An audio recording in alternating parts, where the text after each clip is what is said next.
Hi, good evening everybody, and welcome to Season 1, Episode 4 of FishTec Live.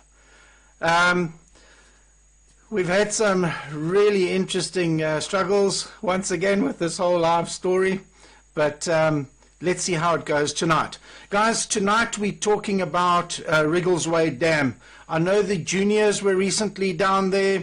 There was the Amatola Classic recently down there.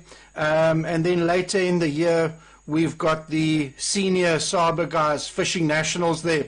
So it's really going to be an interesting dam to follow. I think there's a lot to learn about it. There isn't too much information about the dam available out there, especially on the actual units themselves. So we're going to look at this chart tonight. We're going to break it down. I'm hoping to get as much information from you guys as possible, and I'm basically going to try and follow your instructions. If I don't get instructions, I'm just going to carry on and do my thing, and hopefully you guys learn something along the way. So like I said, welcome, good evening everybody. I'm just going to check if our feed is coming up on the page. Just bear with me for a sec. This is the beauty of live stuff. Okay, there we go. Hopefully I will see comments down the side. Yes, there we go. Okay, everything's working. Good evening, Michael Cannon. Yes, thank you for joining me. If you have any questions, please let rip. Michael, I believe you have made the team, if I'm correct. I will wait for your post to see what you say, but I seem to remember that you have made the team, so yeah, I think you're going to find it quite interesting tonight. Right, let's get into it. The first thing everyone's going to notice, of course, is we have a different background. This is the first time I'm using the HDS 9 carbon unit for our live talk. So the resolution on this machine is absolutely astounding. It's nearly double what it was on the old one. So it really is a big upgrade. So yeah, look forward to some nice graphics tonight. I just hope my charts can keep up with the great resolution of the actual unit. But let's go for it. Okay, we're going to start here. Good evening, Mark Bywater. I see you've joined. Shane Redmond, thank you very much. I see he says coming through loud and clear. Awesome. Right, guys, first of all, the first chart that I've put in here is the SA inland chart. This is... let's just have a look here. You'll see there's Stutterheim. We zoom in. This is the SA inland chart. Like I've said before, and I mentioned every single one of these shows, it's a great chart to own. Unfortunately, on the Wriggleswade side, it's only a dam outline. So you will require further information.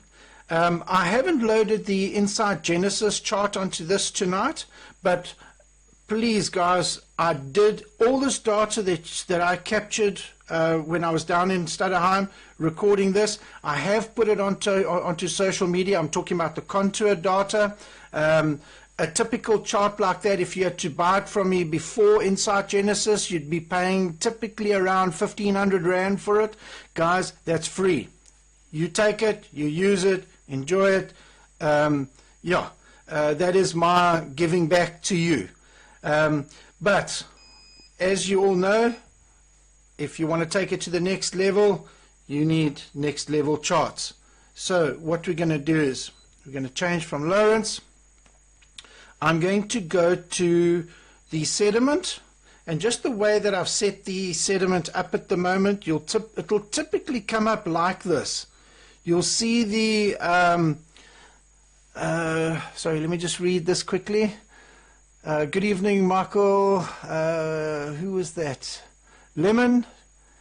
Hello, Lemon. How you doing? Mark Bywater. Yes. How's it, John? Thanks for stepping. Let me just scroll that up. Stepping out for all anglers and sharing your knowledge. Only a pleasure. Thank you for that comment. Really appreciate it. Frikkie Skeppers, good evening. How you doing? Willie Becker, Andre van Staden, welcome guys. Johan van Copenhagen, good evening Johan. He's a regular. Right, go for it. Okay. Don't be scared to stop me. I'm going to keep looking up at my screen to see if you guys have got any questions. But in the meantime, I'm just going to go for it. What I've got on at the moment, I've got the sediment, what I call the sediment hybrid.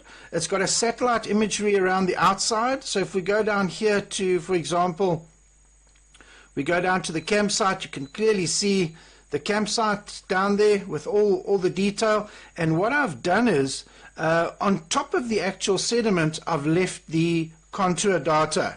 The contour data, you can find it under chart options, under view, and under categories. Who's there? James Roberts. Good evening, James. Welcome. Glad to have you here with us this evening. Roger Evers from abroad, over the pond. Welcome, Roger. Tom Walls, my good old friend. Hello, Tom.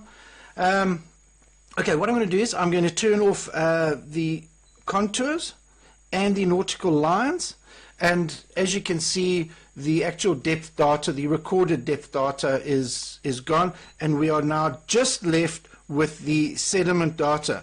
Now the sediment data for this dam is actually pretty good, and it's pretty accurate. If I zoom in here, you'll see it's got a really nice quality here.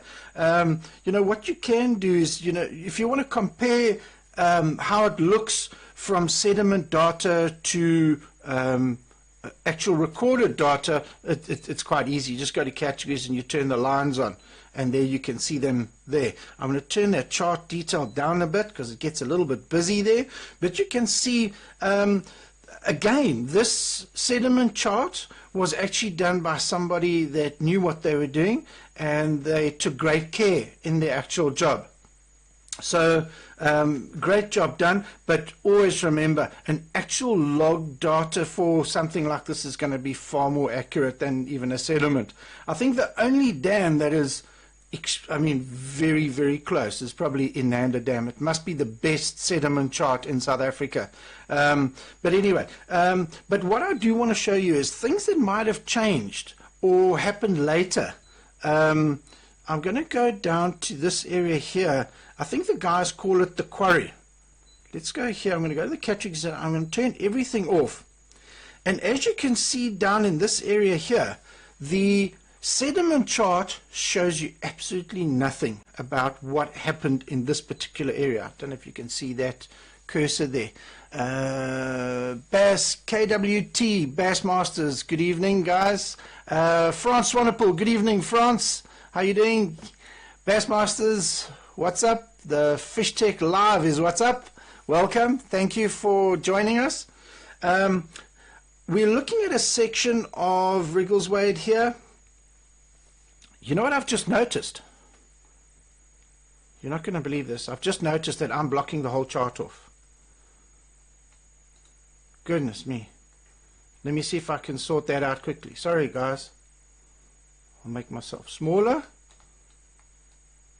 I'll do a little bit of this, a little bit of that, a little bit of that. Oh, did you see I just blocked those waypoints there? That sucks, eh? Okay, let's have a look. There we go. I think that's a little bit better. Okay. Yeah, sorry about that. Oh, wonderful. Live stuff. Okay, I said we're comparing the sediment chart to the actual recorded data. As you can see, this area here, there's just appears to be two little roads coming in, very gentle bank coming up the side. Nobody would think to ever go and fish that. But what happens when we turn the actual contours back on? So let's go to our categories, and we're going to turn both on. See what happened there? That is a very, very big difference.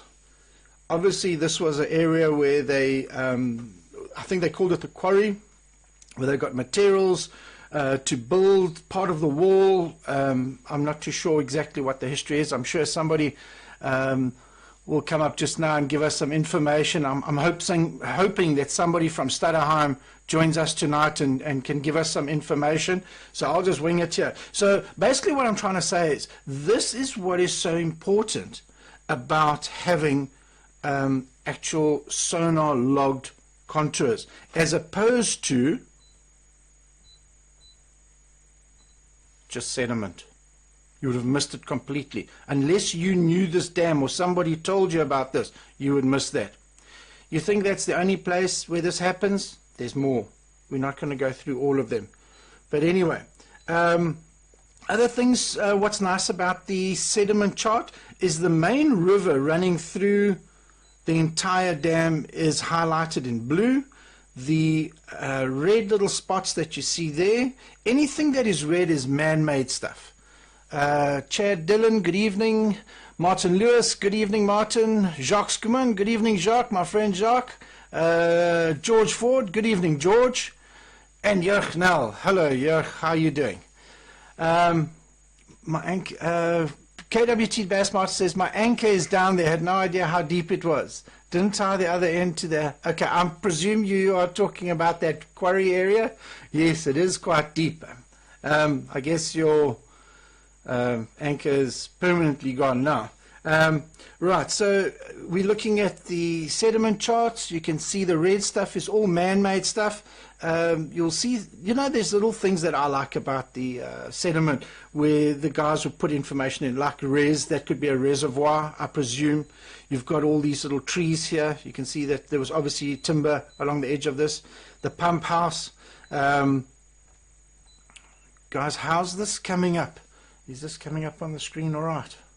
Just let me know if you guys have any problems. I know we had a bit of an audio delay. I don't know if it's still doing that. Hopefully not. But anyway, we'll just push on even if it is. But just give me some feedback if anything starts to go pear-shaped. Very dense treed up area there.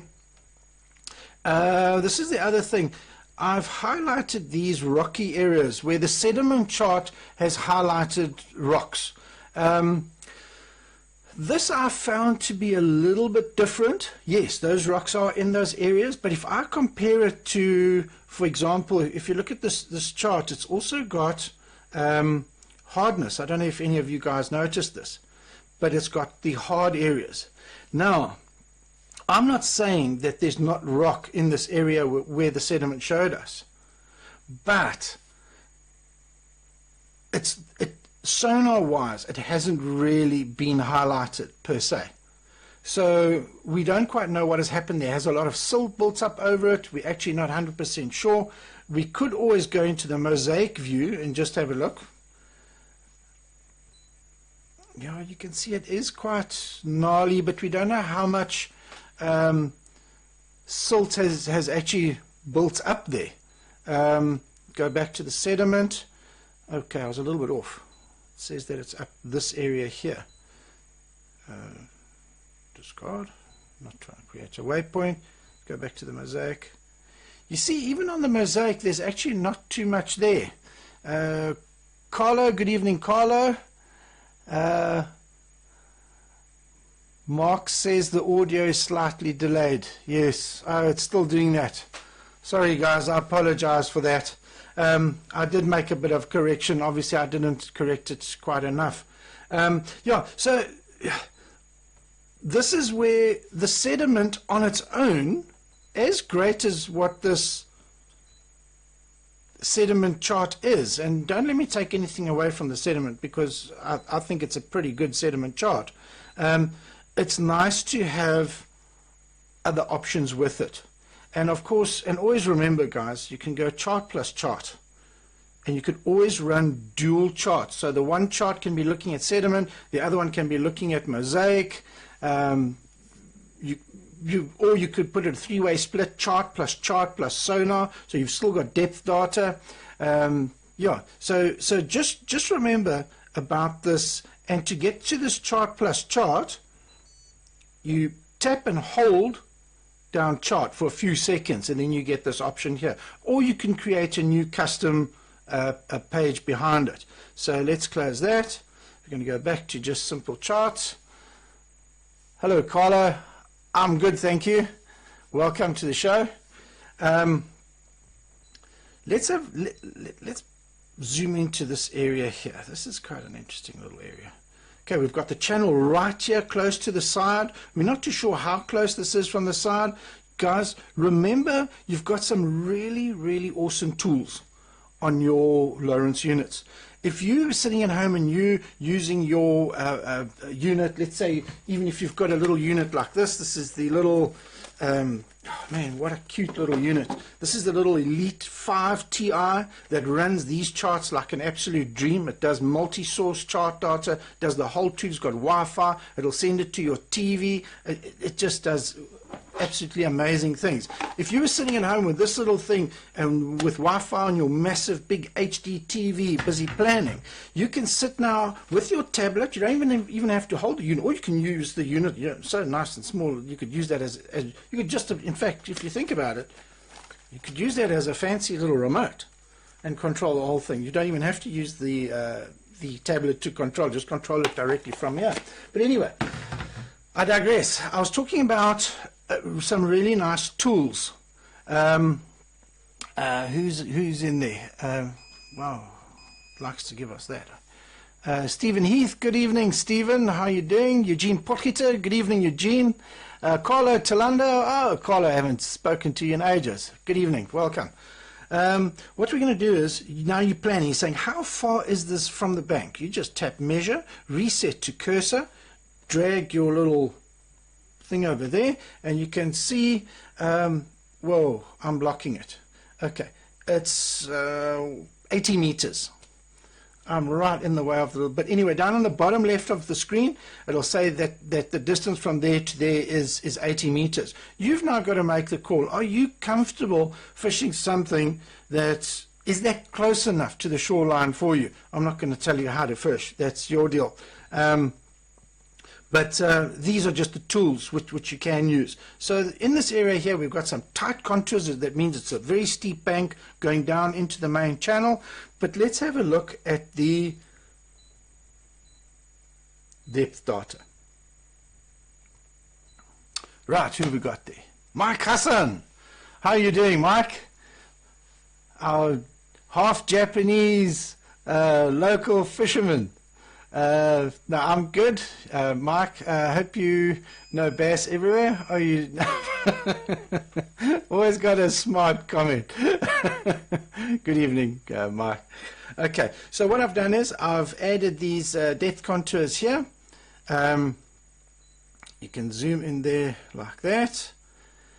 And let's see what else we can do. We can see it's a steep bank. We can see there's a little channel coming into there.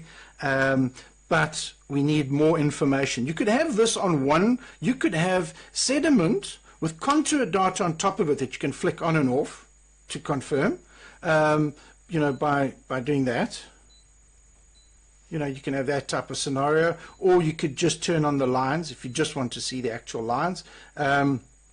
So let's put on both for now. And then, of course, you can go to this area and say, right, what have we got there from the mosaic perspective? Or like I said earlier, you want to put it on a different view. So you've got chart plus chart. And as you can see, there's some really gnarly little sections here. You can see that's got a little bit of a indentation to it, so that makes this area different. And remember, with all these type of things, guys, it's something on something. That's always the deal. Just something on its own is sometimes not enough, but something with something, now that makes a big difference. Now here's a classic example of that. This tree here, it would be interesting to know if we can see that from the shore. The way we'll know, because that's obviously a shadow, there's the tree there, that highlighted yellow section. I've got to turn this alarm off and laugh at Carlo's comment. He says someone's doing the hair and makeup. Wouldn't that be nice? alarms. Let me turn that off because that's really, wow, annoying. Here we go. Gone. Hopefully that's sorted. Okay, so now we want to know is this tree sticking out the water? How are you going to know that? You're not going to tell that from any other view. There's nothing that says that this tree is sticking out. So what we do there is we go and turn something else on under categories. We go to these points and let's see if we've got any. No. You see there's no photograph here for this whole section. That means if this tree, if any part of this tree was sticking out the water, I guarantee you I would have taken a photograph of it. So that is definitely not sticking out the water. But now you've got another problem. How deep is this tree in? So let's go there because that's where the actual, we're going to tap, hold, put the magnifying glass on there, put it on the base of the tree. There it is there. And then we're going to, under categories, let me just read here quickly. Andrew Ninoba, why is your mosaic always red? Andrew, thank you for that question. It is a very good question. This is the type of thing that I'm looking for, guys. It's a palette that I have seen, all the palettes from all the various manufacturers, Raymarine, Garmin, Hummingbird, Lawrence. I've seen all the different palettes. This palette is the best. You can obviously drive over the area, re-record that with your side scan, with your structure map. You aren't going to get quite this type of quality, but it'll give you a very good guideline, and then you can obviously change it to whatever color you want. But generally, I have found this particular palette, which is a custom palette that I've created when I created the charts, is the best way of contrast and range. Some of them look great, but they're over contrast, so it gets too light and gets too dark. Others look too washed out, look too milky, but you've got this great range. But this one seems to do a little bit of everything. So yeah, that's why I use this particular palette. Fricky, what did Fricky say? John, if you get fish in, for example, 10 feet, and it is, for example, the yellow segment in the contours, can you only make the 10-foot area highlighted, basically keeping you in the 10-foot depth the whole time? Yes, you can. You can go into your depth palettes. You do have this depth palette option here. It's something that you can customize, and you can set different colors for different depths and turn them on and off. Now, while I'm talking about that, you can even do that with the free chart. Even with the Insight Genesis chart, the Insight Genesis chart also allows you to manipulate an area so you can highlight it. What you can even do is actually cut off a whole area and create, like Fricky says, that 10-foot depth. You can make that like a shoreline. The only thing that I don't like about it is, maybe I haven't worked it out yet, but hopefully there's a way that, no, you know what? I'm talking rubbish. You can set the transparency. It does have a transparency. The way I've done it in the past, I've either turned it on or off, and it's been a complete, it just hides everything behind it. But I do recall now, there is a way to change the transparency so you can still see what is behind it. So yeah, if we get a bit of time later, Fricky, let's play around with that. That was a very good question. I'm not quite prepared for it, I must be honest. But yeah, give me a reminder a little bit later. Guys, I'm just going to go back to this tree which we've got here. Sorry, let me just take a question here. Mark Bywater. What's your view on Sonar Chart Live? Mark, I'm going to do this information on this tree, and I'm going to answer that. It's something that I have used quite a bit. Let me just do this quickly. What we're trying to determine with this tree here is it fishable? Is it in a fishable depth? So how do we do it? We go to categories, we turn our lines on. We can turn the colors on if we also want to.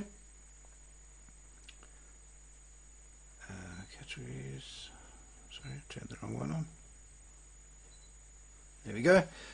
We are at a depth. That tree is very, very deep. We're looking at 42, 41 feet. Okay, remember, the way this depth data was done, when I was there and I recorded this, the dam was down by 1 meter, 3 feet. So in all these recordings that you get here, I compensated for those 3 feet. So I told my logs to add the 3 feet. So this depth that you get here, this is the depth of what it would be should the dam be 100% full. I believe this dam doesn't fluctuate too much. I don't know what it is now, but I still think it's going to be within that 1 meter, a foot to 2 feet. It's probably going to be around about there at the moment. I'm not too sure. Maybe one of the local guys can help us out here. I don't know if there's anybody from Stutterheim still awake. What's the time? 9:55. No, they'll be sleeping by now. It's late. But anyway, maybe one of them is still up and they can give us some information here. So we said that the tree was in 41 feet of water. We're going to go back to the categories. We're going to turn that off. Going to look at this tree here. Now, a lot of you are saying 41 feet, too deep for me. I don't fish 40 feet. But you need to work out how far is the top of that tree from the surface. The top of that tree could be 1, 2, 5 feet from the surface, perfectly in your range, while everybody else is cruising past you and going along here and whacking the dust out of the bank here with their lures on this bank bashing mission. You can just back off here a little bit, pretend you made a miscast, and put something right on that tree. And who knows, there could be something very, very decent right in that tree, right there. So, you know, look for these. That's obviously a very big, obvious type thing. But don't be scared to look for smaller things, little indentations, little, you know, the small things. Let's have a look inside here. Let's go into this little... Okay, I said I'm going to answer Mark's question. Let me see. Let me go back to Mark Bywater asked about Sonar Chart Live. Mark, Sonar Chart Live is an interesting thing. You need, let's first talk about what you need. Of the Elite let's first talk about the actual units. Obviously the HDS Generation 3 does it. The Carbon does it. Of the Elite TIs, strangely enough, the 5 and the 7 are the only ones that are compatible with Sonar Chart Live at the moment, because we're waiting for a software update for the Elite 9 and the Elite 12 TI, because they've just come out. They're brand new. They're hot off the press. So we need that software upgrade, and then obviously that will have it. But right now, if you've bought a 9 from me recently or a 12, it's not going to work. But the 5s, the little 5 unit, the little 7, it works right now. There's your, I don't know if you can see that. There's your Navionics chart. I know this is a little bit cryptic for some. It's got a little card on the inside. You take that little card and you pop it in. Guys, you don't have to have the Platinum Plus. You can even buy the saltwater chart for half the price, the East Coast or West Coast or whatever, but it's a Navionics card. But it's, like I said, it's half the price. Then as long as it's a new card, you just need to take it, pop it into your unit, subscribe to your subscription. You need to create a name for yourself. You need to register the actual card. That's the proper terminology, I suppose. And it'll give you a whole lot of thing. It'll say there's a whole lot of updates. And with that card, when you buy it, you'll get 12 months of free updates with the card. So anything that anybody else is doing and logging and adding to the thing, you will get that data. I find it very, very delayed. I was told recently that it's upgraded now. It's 21 days. No, it's not 21 days. I'm still waiting.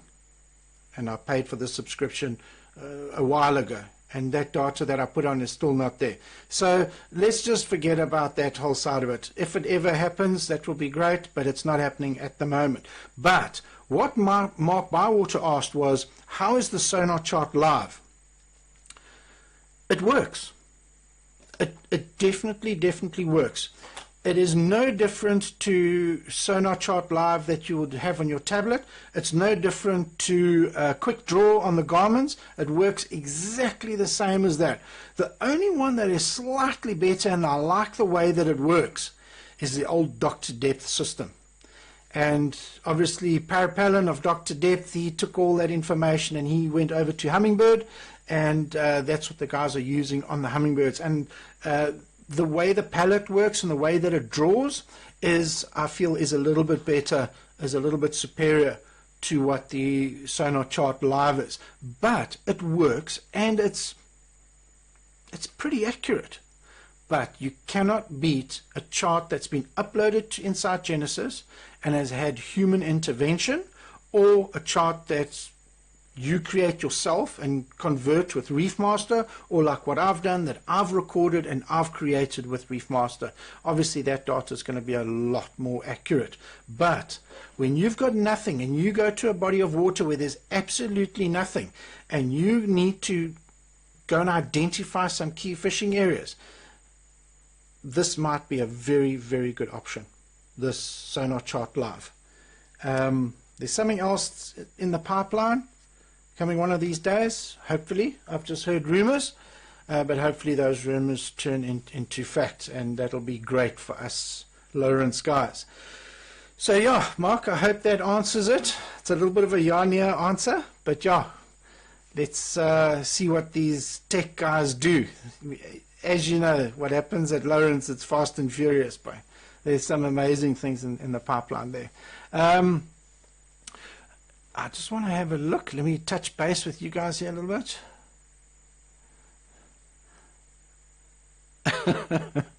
Oh, Mark.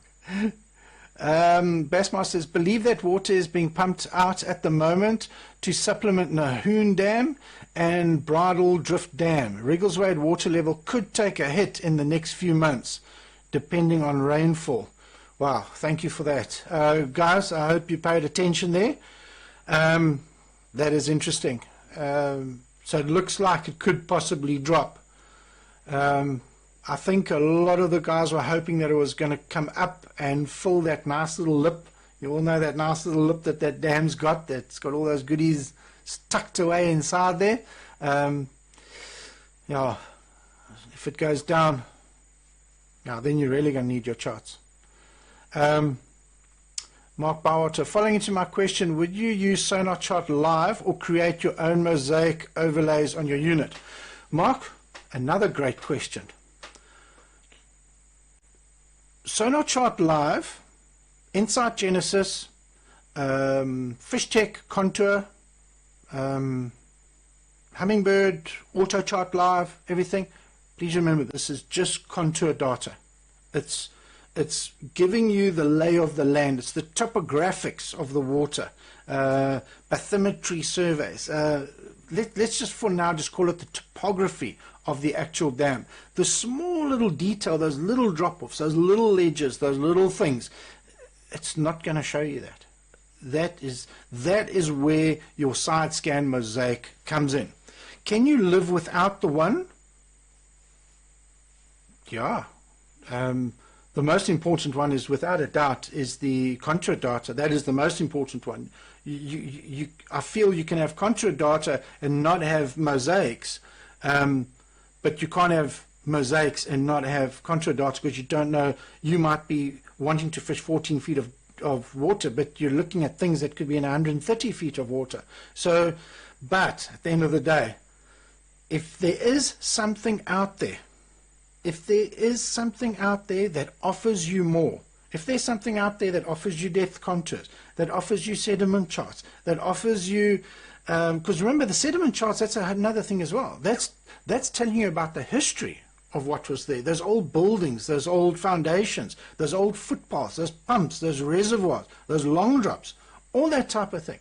Very often those are in your sediment charts. So it's a combination of of things. I believe you can never have too much data when it comes to a chart.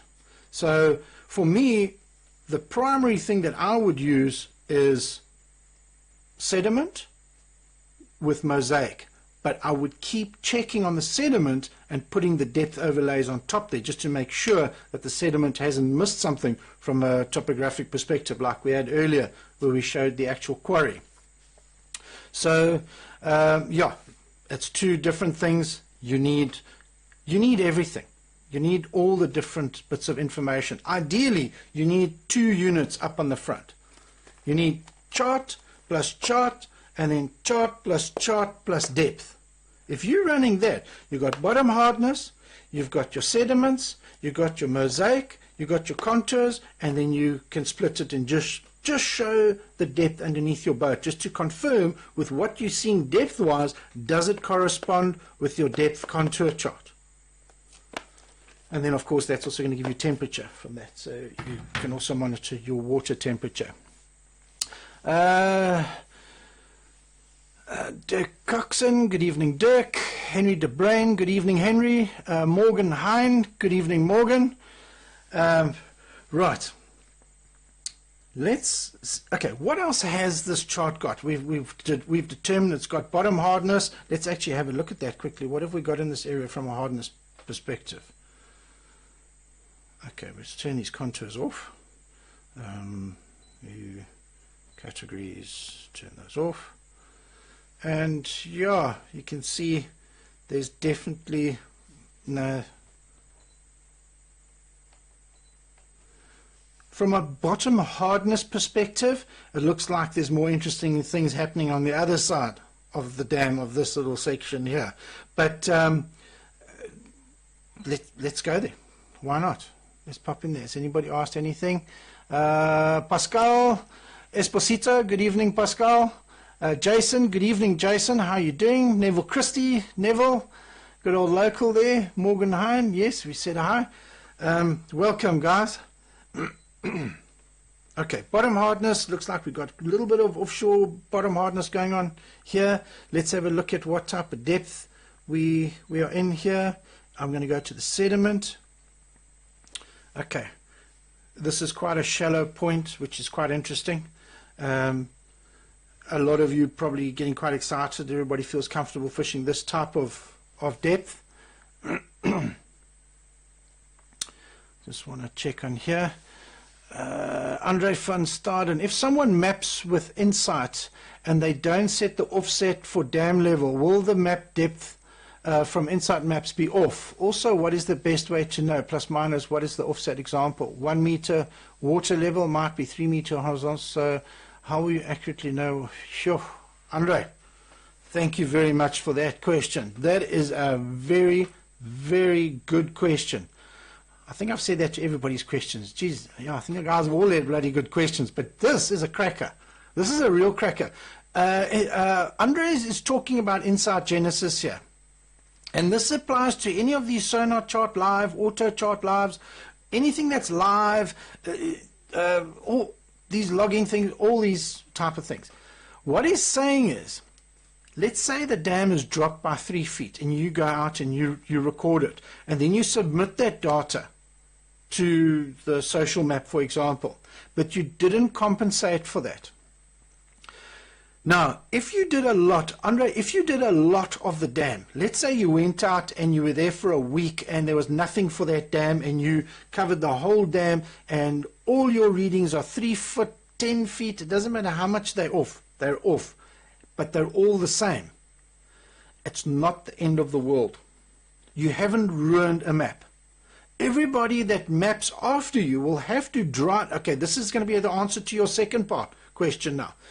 Everybody that maps that dam after you would have to download Insight Genesis first, go and drive around that area that you recorded, that you submitted ages ago. Let's say the dam level has now come up. They've got to say, right, when this chap, whoever this was here, it was, let's say, 10 feet, 20 feet down. I'm here now, it's only 5 feet down.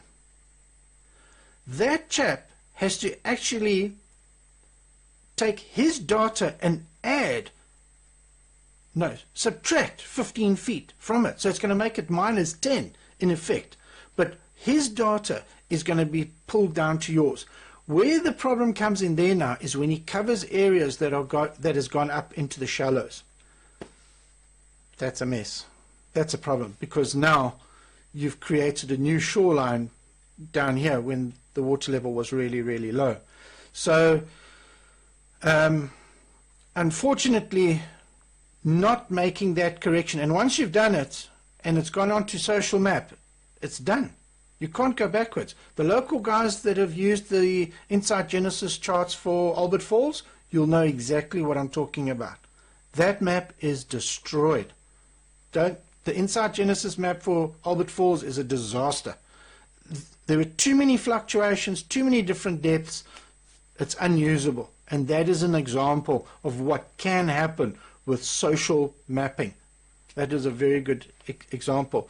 So guys, my recommendation, before you go, and I know you want to contribute, and we desperately want you guys to contribute to the social map, but before you go and do that, go on to, let's say you're going to a dam this coming weekend, go on to Insight Genesis, see if there is a chart from Insight Genesis available for it. If it is, record it. Get it onto your system. When you arrive at the dam, the first thing you do is go and drive to one of those areas that is recorded and see what the difference is. If it says to you you're in 25 feet of water, but your finder is telling you you're only in 10 feet of water, you need to compensate by those 15 feet, and you need to make that adjustment. So yeah, that is very important. Something as amazing as a social map can be easily ruined by not making that adjustment. But what's happened in the past has happened in the past. We can do nothing about it. But let's look at that from this point going forward. I hope that helps out. If you need any more details about that, or a better description, please just let me know. Frick Stain, good evening, Frick. With what type of chart size to download? Frick, the Insight Genesis chart is quite small. You could do it on the water. If you've got data, if you've got 3G or whatever, it's not a big file available even on the water. And let's say you've got one of these little, even the Elite TI, you turn it on to Wi-Fi, you turn your phone into a hotspot, you link up to it, you go into your account, which you best to set up at your house. Don't do it on the water. Set that up from your house so you just log in while you're on the water. Excuse me. And just go to South Africa, Eastern Cape, Stutterheim, and download Wriggleswade Dam, and bang, it's on your card. You're good to go, free of charge, and you can do it right there on the water. I hope that, what size chart size? Chart size. If he's asking the actual capacity of the chart, I'm not too sure. Guys, I know my Inanda chart is on a 16 gig card, but I don't like to generally use more than 16. 16 gig to me is the absolute maximum card, and I'm talking about Elite TI Gen 3 units. This carbon, like what I'm on now, this is a different animal. This has got huge processors and RAM and all sorts of things. So we don't know what the capabilities of this unit's going to be like, but I presume a 32 gig card would be an absolute breeze on here. But if you don't need that amount of data, go with the smallest card possible. Most of my charts that I create for my smaller dams and that I can put on a 4 gig card, but we can't get 4 gig cards anymore. They're not available. So we have to put them on the 8. So guys, if you can, use 8 gig cards as much as possible and get the fastest card you can afford. Macro has some really good deals on those super fast Lexmark cards. They're very, very good. So have a look at that. Right. We were looking at this little shallow bank here. We worked out that from a hardness perspective it was interesting. We worked out from a contours perspective it was interesting. It was a fishable depth. We looked at it from a mosaic perspective. It looked somewhat interesting. It's pretty blank out here, as you can just see these big lines here of nothing. There is obviously something, you know, look for little things like that, but that might be a little bit deeper. Let's just go to the contours. Let's see how deep that is. Well, it says it's 49 feet. Okay, now we're getting a little bit deep. So let's go back to the mosaic. Now, you get to an area like this, there might not be much here. There's something there, not too sure. Charles Engelbrecht, good evening, Charles. How are you doing? Fricky says, can they not add a scale or depth feature so you can set the current depth once you determine it? So if the dam is 100% full, your scale is at 100% and so forth. That's like a keel offset. You could do that. You could actually do a keel offset. But I think what you're asking, Fricky, is on the charts where you tell the chart you're so many feet down. Yeah, that would be cool. I personally haven't really found it a problem, even with our dams that have fluctuated so much. I pretty much know if like in Analyze, what's it now? It's 24 feet down or 23 feet down, somewhere around there. And I see I'm in 43 feet of water on my chart. I know the dam's down 23 because I worked it out from my nose. So I know, you know, you're in 20 feet of water. It says it's 43, and you just do the math. But I hear what you're saying. It would make it easier. Would be a nice tool, 100%. Yeah, I think that would be a lucky tool. It's something you would have to watch, though. I think if you've got used to it, and you've got used to always just doing the subtraction and working out from that way, and then having it could get quite confusing. But yeah, it would be nice. They would have to work on it in a way that makes it very, very user-friendly. But who knows? Like I said before, Lawrence is working on these things all the time. So who knows what they're going to come up with. That might be on their list right now. I'm not too sure, but like I said, I've just got used to it over the years. I just adjust for it, especially with our dams the way they are now. Yeah. Okay, so now we've got into this area here, and as you can see, it's very, very shallow in this back area here. But now you're busy planning for your tournament, and this bloody mapping guy has given you nothing here. Obviously, it was just too shallow for me to even get in there. Let's just see what the depth is inside there. You see, it's really, really depth. Plus, I compensated 3 feet. So, yeah, it's quite a shallow area. But you want to have a look at this area now and say, right, what does it look like? You're not from Stutterheim. You're not at this dam every single weekend. You can't remember what it looks like. So what we have is we have all these little view things. When I did this dam, I called all these photographs just view, so you can view it. In hindsight, that was a mistake, because the guys like to have a reference to a number. For me to go back now and change that, I'm not saying it's impossible, but boy, is that a massive task. So what I recommend you do rather is, if you find something that you like and it is an interesting image and something you would like to pay close attention to, drop a pin on it with a waypoint and a small description, or just give it an icon like an alert sign. Hey, pay attention here. Let's have a look at this one here. As you can see, there's that famous little lip when this dam is 100%. There's a lot of things that happen along that lip, all along there. I don't know if you can see that. Facebook is caught up nicely there. There we go. You can see why I didn't go in there. You can see all the weed here, so I was restricted from going in there. But while we're here, I know some of you might see this this piece of wood here and get all excited and whatnot. There's about 1,400 photographs all around the dam on Wriggleswade. But unfortunately, guys, with this type of thing, you don't know what somebody's moved.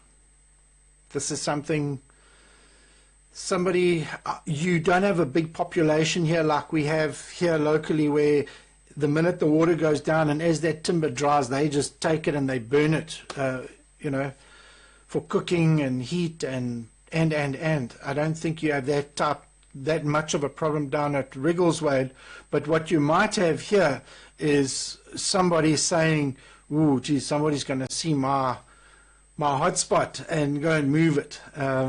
That's a reality, and so just be careful of these type of things. You know, if you buy the chart, the dam falls up to 100%, you go and cast a line on this thing here, you're very excited, only to find out that there's no timber there. There's a chance that somebody's taken it. If it's something like a rock, it's not going anywhere. No one's going to steal that. You'll be fine with a rock. But something like that, with timber like that you've got to be a little bit more careful with. This fence line here, for example, it's an obvious structure. You don't need any sort of maps or anything. That piece of timber lying there would be nice if nobody's moved it. So yeah, like I said, guys, there are a lot of photographs. I need to find a bit of a rocky area so you can see what that looks like. I don't know if this is one here. There we go. There we go. There's some nice information there. So yeah, you know, pay these photographs close attention. Now, when the dam's, I mean, there's a classic. I mean, when the dam is 100% full, just knowing how this is here in this foreground, that will make a big difference, without a doubt, to your fishing. Nobody, if somebody doesn't have the charts, doesn't know the dam is 100% full, they don't have this information, you're going to be fine. While we're here, I just want to talk about something else. Let's say you don't have charts, you don't have anything, you're going for a big tournament, you know there's scanning day, and you think you'll just zoot around the dam and go and record all these amazing things. There's a couple of things you need a little bit of a heads up on with regard to that. Number one, that's leaving it awfully late. Let me just see if anybody's there. Arshud Mata, good evening Arshud. Warren Faree, good evening Warren. Justin Pontus, good evening Justin.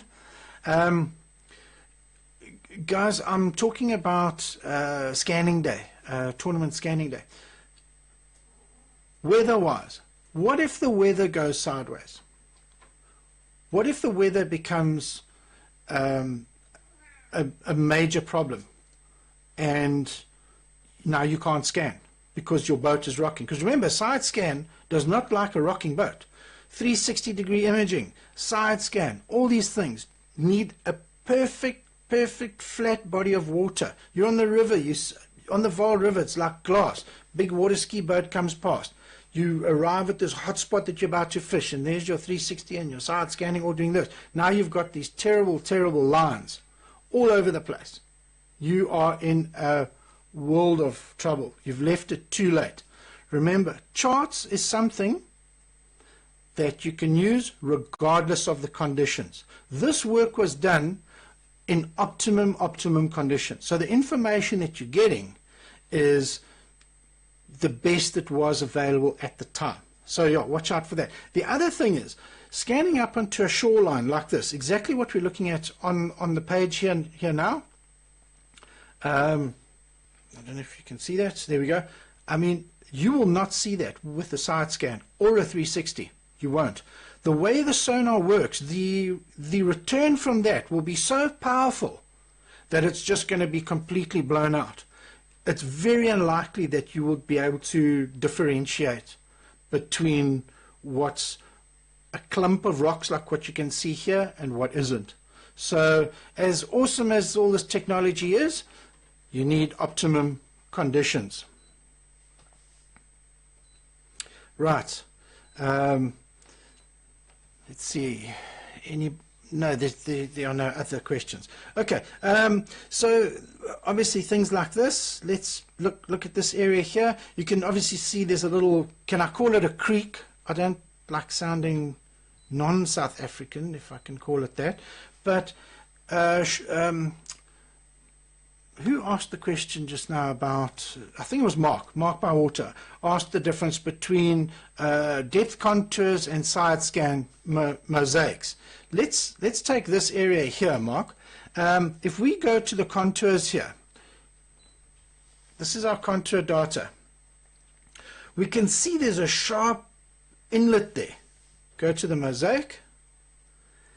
Yeah, that actually does tie up quite nicely. It doesn't always do that, I must be honest, but this one does. So this is this is not a slight little creek. This is a major creek. So this is a substantial drop.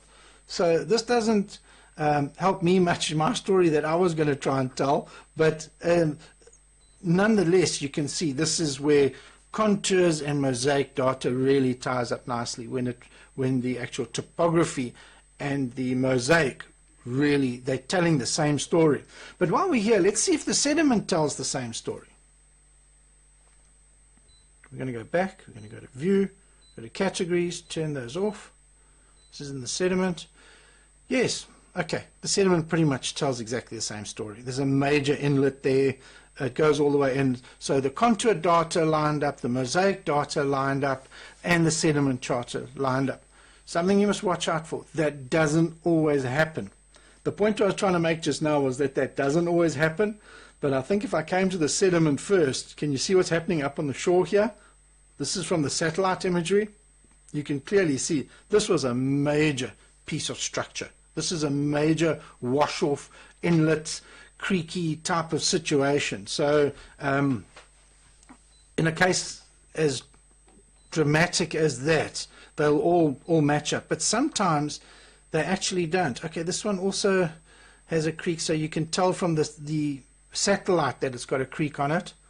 But then this is interesting, because now the sediment tells us there's something man-made here. There was a little dam with a wall or something. Now you're in a situation, is that still there? So now you're going to go back, look at your contours and see if it's got a little dam there with a wall. So we're going to go to contours.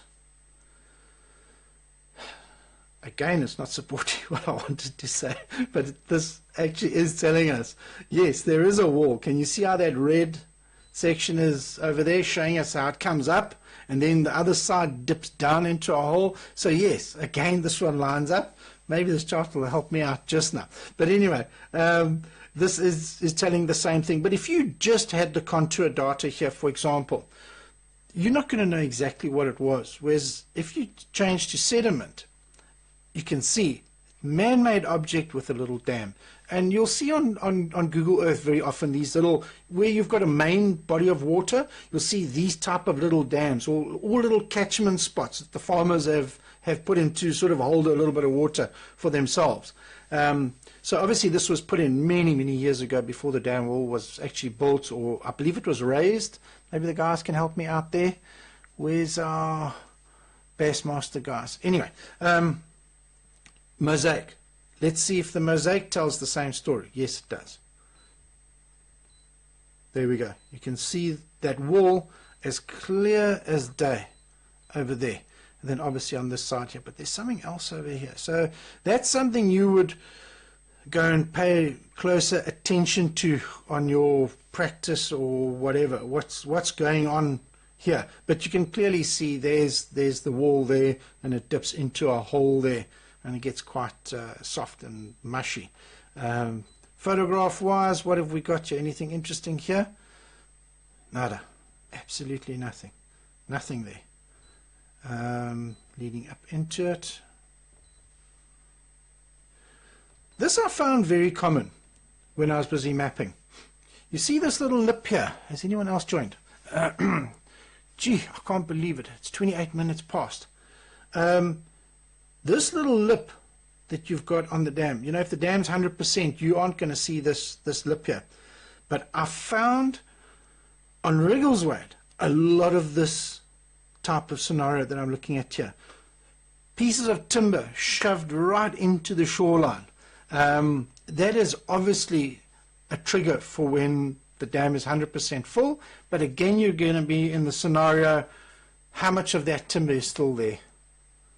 after it being so low? Is somebody actually going to go out there and go and move it for, can we call it home advantage or whatever? I don't know.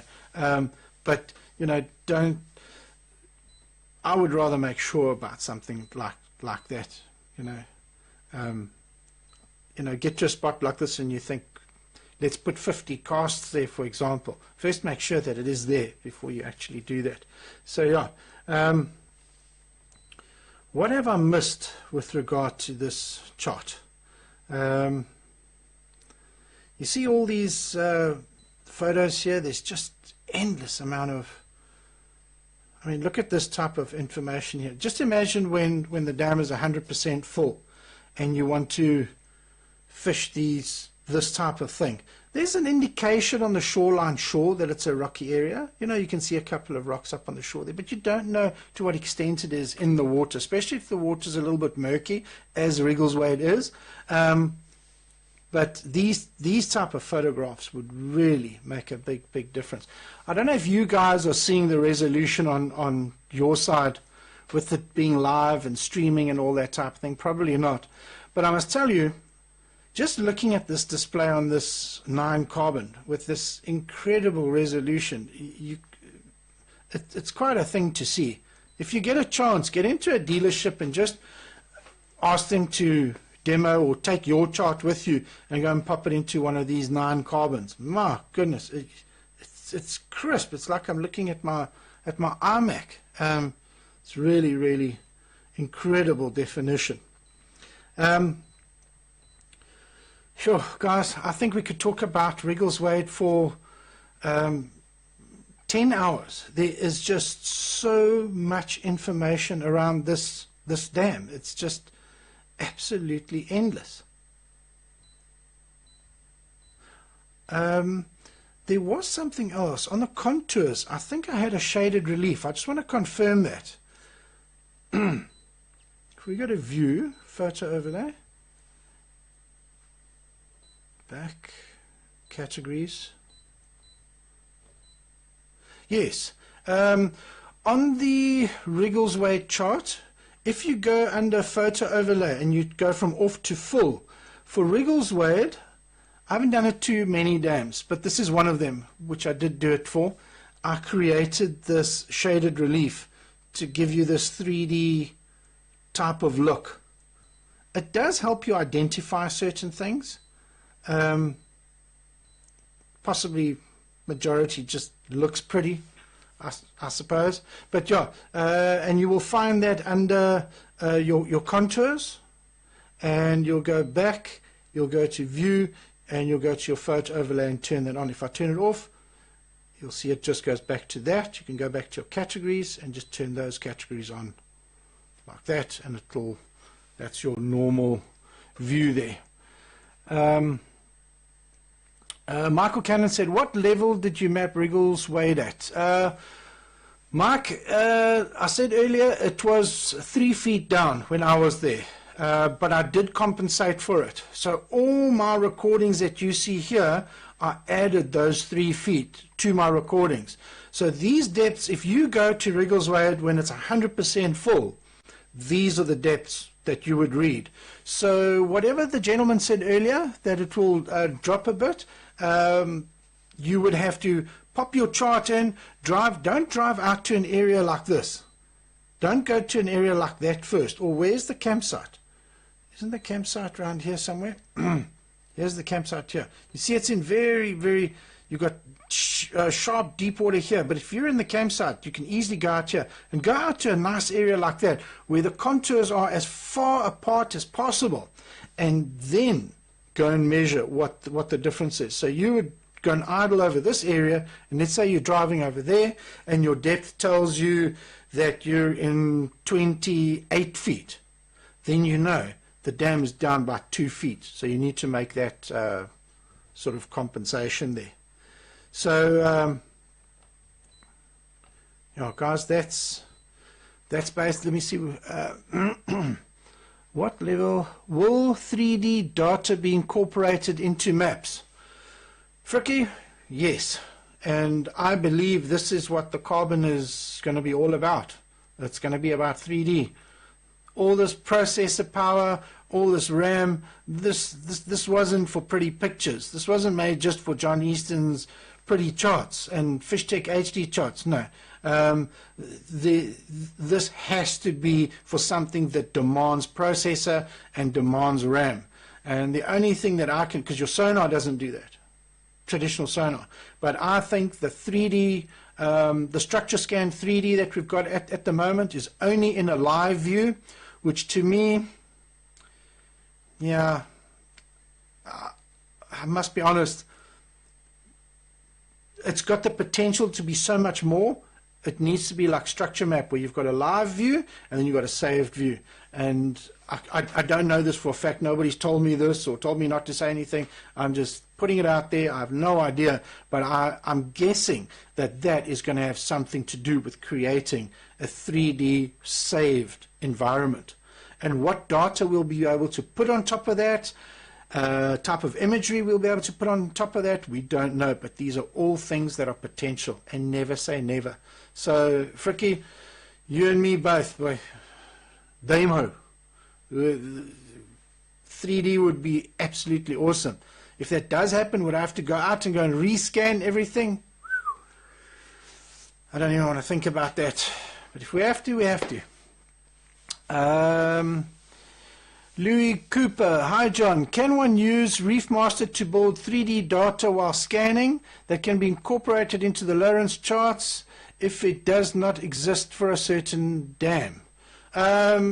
Louis, yes, you can do that. Good evening, sorry.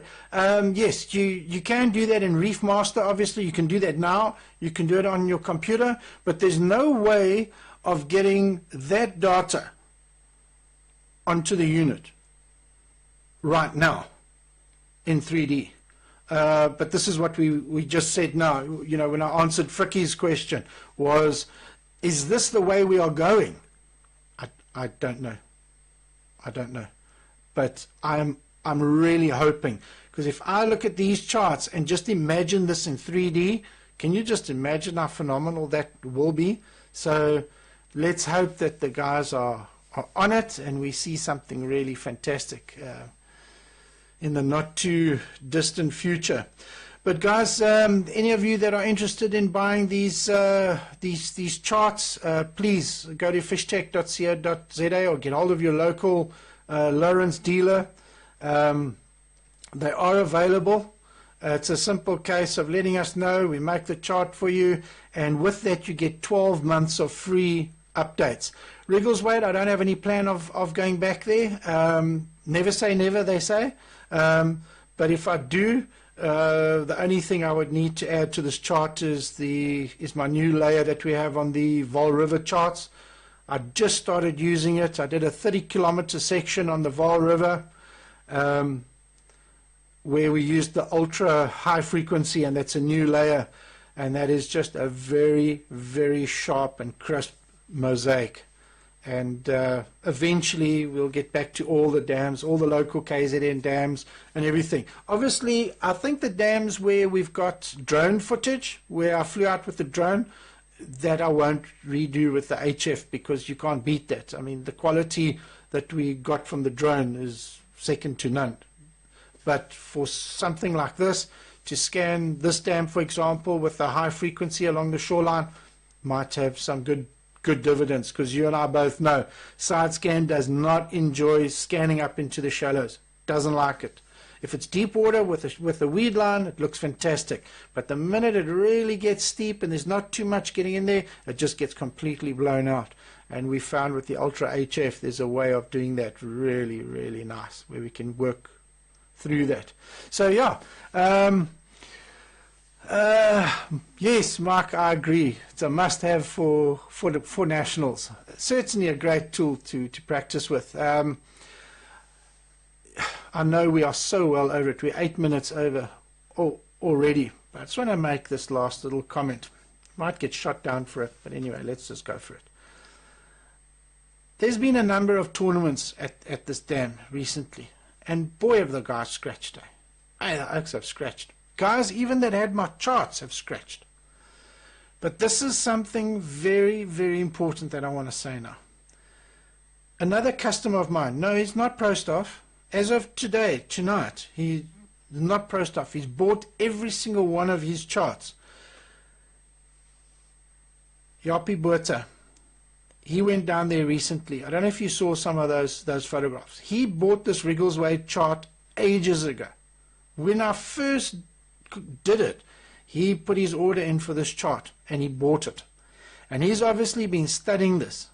And I don't know if you guys saw those pictures of those fish that he caught. But let me tell you, if he was down at the Amatola Classic or any one of those other tournaments down there, I can tell you now, everybody else would have been going home very sad. And Yapi would have had a big smile and an extra boat on the back of his trailer. So yeah, watch out for the guys that don't just own the charts, but know how to read the charts and study the charts before getting to the dam. So yeah, it's a great tool, but at the end of the day, it's just a tool. What you do with that tool is entirely up to you. So guys, geez, I'm already 10 minutes over. It's 20:40. For all of you who joined me tonight, thank you very much. This video will still be up. Obviously, it stays on Facebook.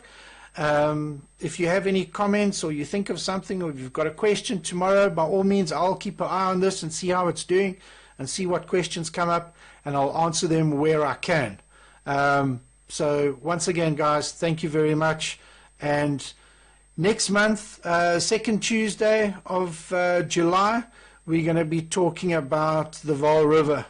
We've got some incredible stuff to look at there, and we're going to be covering from the barrage all the way down to the power station, down the Taibos, up the Suikerbos, the whole lot. We're going to, that show might, we might not have enough time in 1 hour. That show might go on for a lot more than 1 hour. So guys, diarize that. I know there's some big tournaments coming up there, so you don't want to miss that. And possibly a good thing to do is get a chart. Even if you get it in the meantime, look at it. You got some questions about the chart, that's the time to actually do it. Raise it. We're not going to give your secret spots away. You see how can you see there? See how lekker I'm hiding them all there? Yeah, but you know what I mean. So guys, thank you once again, and I'll see you in July. Good evening.